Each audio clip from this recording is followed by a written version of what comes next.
say, keen to talk Ukraine with you. It's an amazing initiative that you've started up with the help of your friend Charlie. Tell us a bit about it. Well, it's basically Charlie Thornycroft set it up. She went over there to a hub where they were sort of rescuing a few horses with a few volunteers. She was sent over by a federation she worked for from the UK. She went there meant to go there for 3 days. She ended up staying there for 3 months because she felt more was needed. There wasn't enough help. There wasn't enough people there. So basically,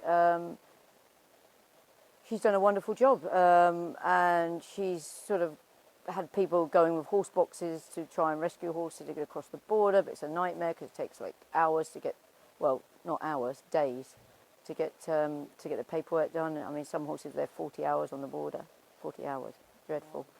So one day a guy dives in with a horse box, 11 horse box with about 12, 16 horses on the horse box. It was a vet called Kuba from Ukraine. He brought a load of show jumpers over, rescued them, and he stayed put as well. So they gradually built the hub up there in Moloposky, which is right on the edge towards Lviv.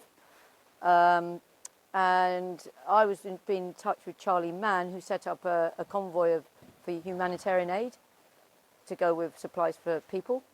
And I said, Charlie, I'd really like to know somewhere or how I can take aid to horses, because what I hear through the grapevine, horses aren't getting a lot of aid.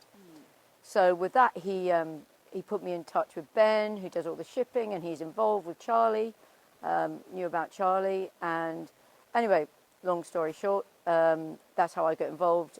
Tim Thompson-Jones and Jenny, they came across from Lambeth. They took a box load of shavings, medical supplies, bridles, head collars, anything that's needed. That the horses, think about this, the horses are completely got no food, no care, no bridles, no saddles, no head collars, nothing.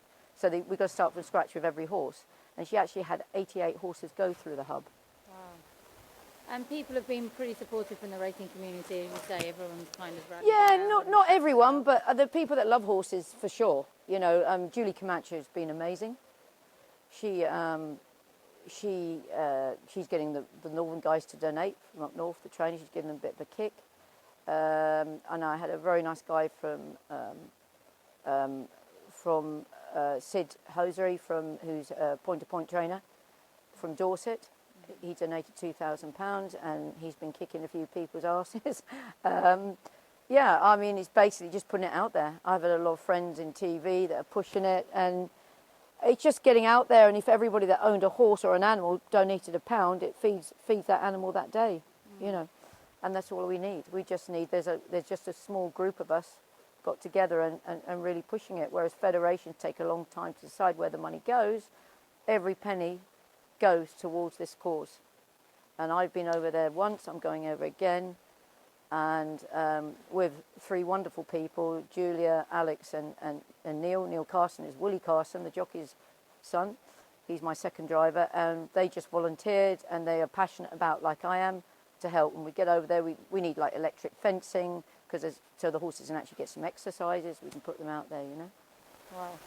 And it's not a situation that's going to go away. Like, you need kind of continuing support. You've set up a Just Giving page so people can donate if they're not able to provide sort of materials. Yeah, it's just we just need.